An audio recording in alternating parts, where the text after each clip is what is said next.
Hey, welcome to the channel. My name is Eric, and I thought today we'd try to tackle together a Craftsman walk behind weed eater. Right now, at this point, you know just as much about it as I do, so stay tuned.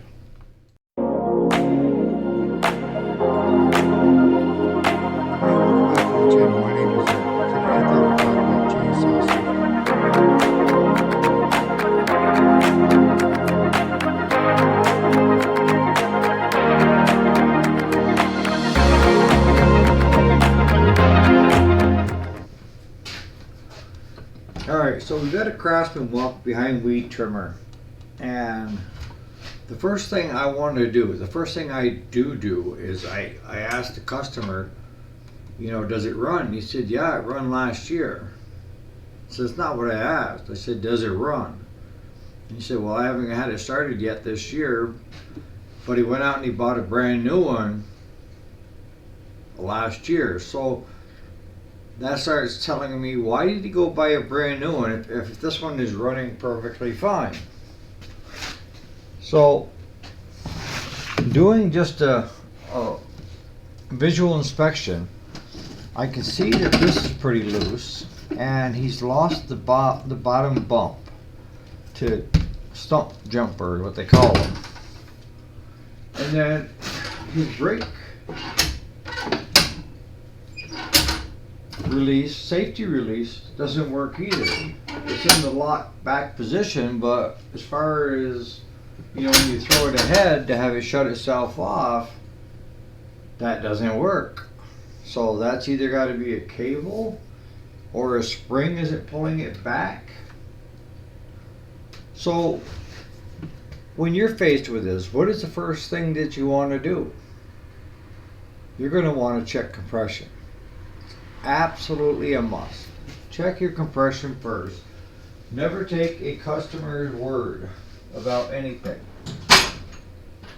Let's see if I've got, let's get rid of this. Alright, so spark plug's right here. So let's pop it off. Look at the corrosion. And that plug hasn't been out in years.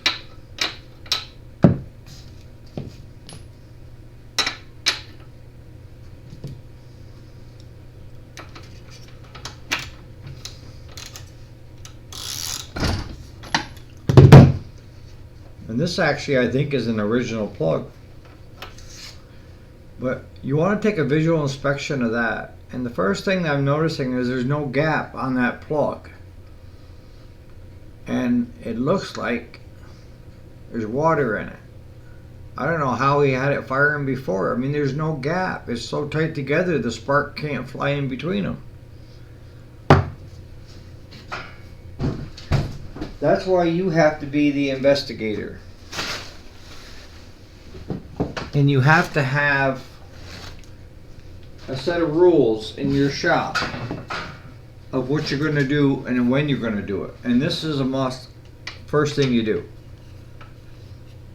Now I could tell my customer that the cost to fix this front unit gonna be right around $100 to $140, and then just stop there. But this is to help all you guys out there too. Alright, so let me just kind of tip her back here. I don't like the way this brake is.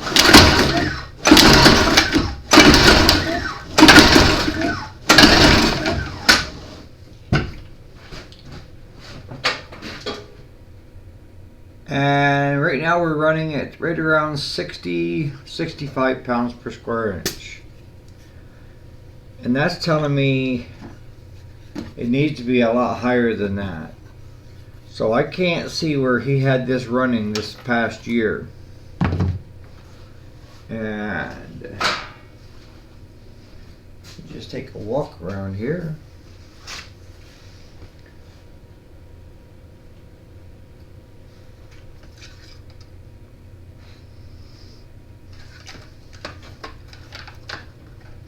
So that's the end of the story, is it hasn't got enough compression to fire. So I don't understand why he thought this thing was going to run and it doesn't have overhead valves that you can adjust,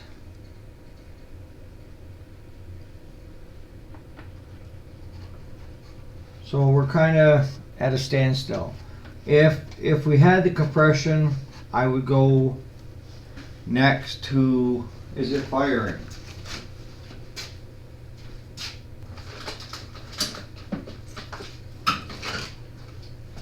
You simply can do that with a spark plug tester. You want to just take and mount this right on your plug. Mount this right onto the boot, like that. And then get it somewhere where you can see it. She got good fire.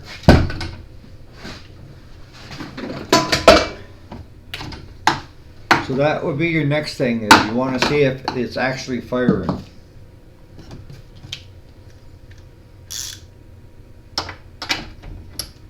Let me try something real quick.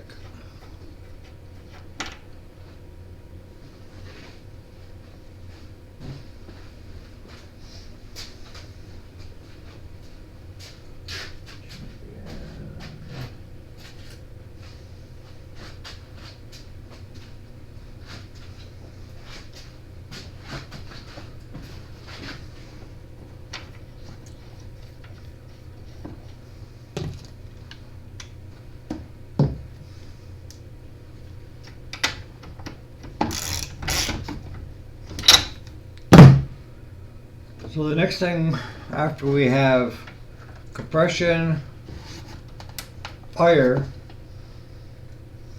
that's got a varnishy smell to it.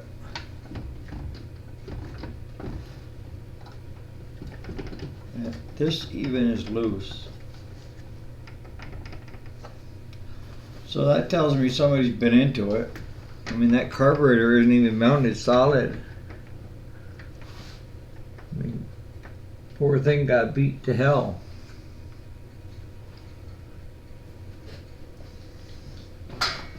So the next thing I would do is I want to have fresh fuel, okay? And just from the smell of the varnish in that fuel, I know that carburetor's got to come off. And at least put into the ultrasonic cleaner for 10-15 minutes in a degreaser or something to clean it up, gasoline.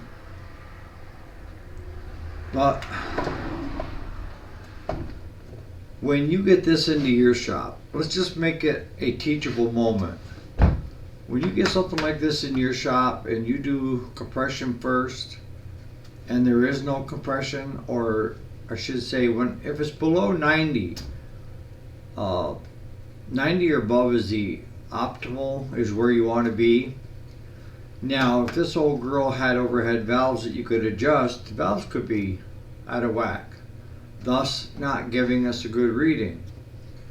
But what I'm going to do here, I'm going to stop, tell the customer, good thing you bought a new one, because this one is garbage. I mean, there's no sense in putting a $140 head on this and then having to rebuild this engine or buy another engine for him. So with him going out and buying a new one last year, he knew this one was just about history.